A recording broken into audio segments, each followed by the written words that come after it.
37-gallon tall, drilled, 65-watt, current, reef ready,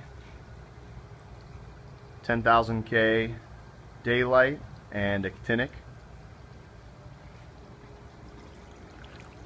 Got the overflow with the silencer. That green piece can be taken out if you don't like the way it looks. And then over here, got a custom spray bar.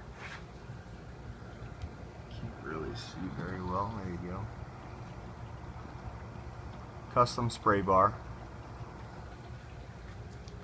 Good surface agitation. Good water flow.